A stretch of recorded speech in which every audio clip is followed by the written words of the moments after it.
Hey y'all, listen, there's been something I wanted to ask, and it's been on my mind for a while, and I just haven't brought it up yet. But what does your morning routine look like? I mean, seriously, what do you do in the morning? Like, what do you do to get your day going?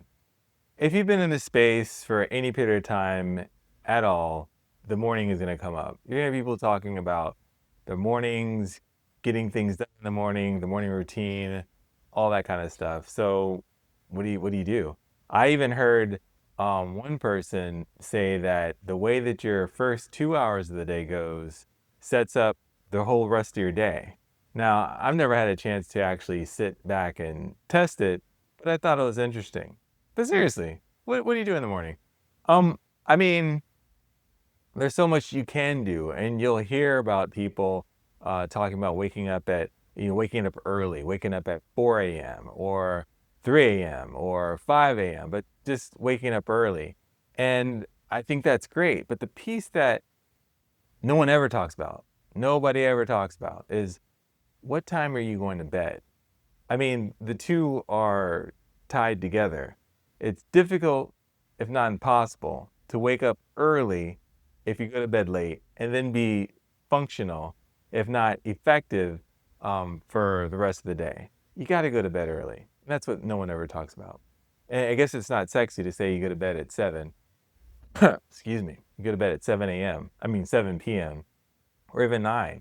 So everyone wants to stay up till 1 and be up at 4, and they're going to go the whole day. I mean, I don't know if it's still like that, but there was a period of time where if you seem to need more than 4 hours of sleep, you just don't want it bad enough. You just weren't hungry. You were soft, as they said. So that's a complete lie. The truth of the matter is sleep is critical. It's critical to your health. It's critical to your overall wellness.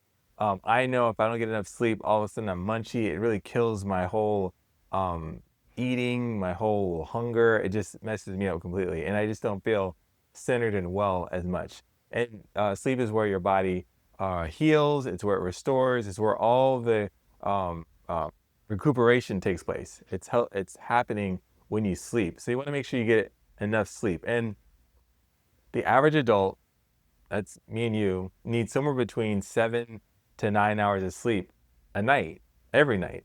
And I thought I was a great sleeper. I thought I was getting plenty of sleep. And then I got this ring, and all of a sudden I realized that I'm getting 5 to 6 hours of sleep a night. And so let's just say that sleep is moved up on the totem pole of importance for what I'm doing. So just sharing. But that's really important. Just make sure you're getting to bed early. That's the first piece to everything. That's the linchpin. If you can go to bed early, then all this morning routines will mean a whole lot more to you. And then let me just also say this. This is even if you're open to having a morning routine. Some people, I don't know any, but some people actually function in the later hours of the day or later, or even they're night owls. Like they'll function really high in the early morning hours and they need to sleep in the morning. So, whatever way you want to go about it, just whatever that routine is. And when I'm saying whatever way, I mean, if you know that you're not a morning person, then maybe you're more optimal later on in the day. And I understand there's a way to figure this out. It's if you wake up and I think you take your temperature and you take your temperature like every hour at the top of the hour. Don't quote me. This is not the gospel. Look it up. But it's something where if you take your temperature every hour in the morning or throughout the day, you'll notice where you get like a small spike in your temperature, and that's when you hit your window of optimal um, time, productivity time. So just a thought. Look it up. Don't take my word for it. Um, However, there's this other piece that I want to share as far as morning routine goes.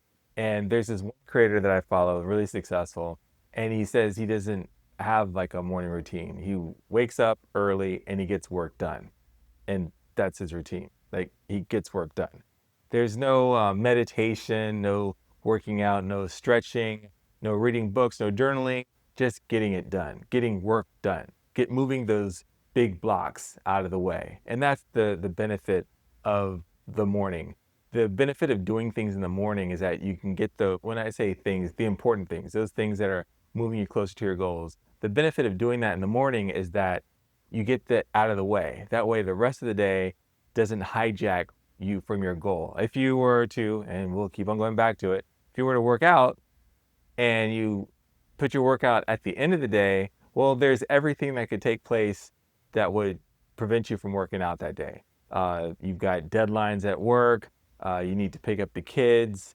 Traffic is bad. The gym closes. Something, anything. There's a power outage. Any of those things can knock you off course because you put everything at the end of the day. If you were to put it earlier in the day or in the morning, you could knock it out, check the box, and move on. It's why gyms are busy at 5 a.m. It's also why I don't want to go to the gym at 5 a.m. because I don't want to wait for the machine. But that's a whole nother story. However, if you do get into a morning routine where you are checking those boxes off and you're getting things done early in the day, like let's say before 10 a.m., before noon, now it's almost like the rest of the day there's like you're completely motivated. You got a wind at your back. You're looking at the day, go, well, I got this done, I got that done, I got this done. It's just a very nice motivating thing. So journalizing is great. It's going to help your headspace. Meditation is great for your headspace. But what's really going to help things along is if you get things done. And that's what I want you to focus on. Get it done early so you can move on to the next. So, I mean, hey, I just wanted to know what your morning routine looked like. I've seen a lot of them. I think if you go back to the basics of, hey, I'm gonna wake up early, get some work done so I can check this box, and I'll have that thing off my list, and I can move on and be completely present for the rest of the things I need to do for the day. That's awesome. If you have a morning routine you want to share, please drop it in the comments below. Thanks for listening. That's all I got for you.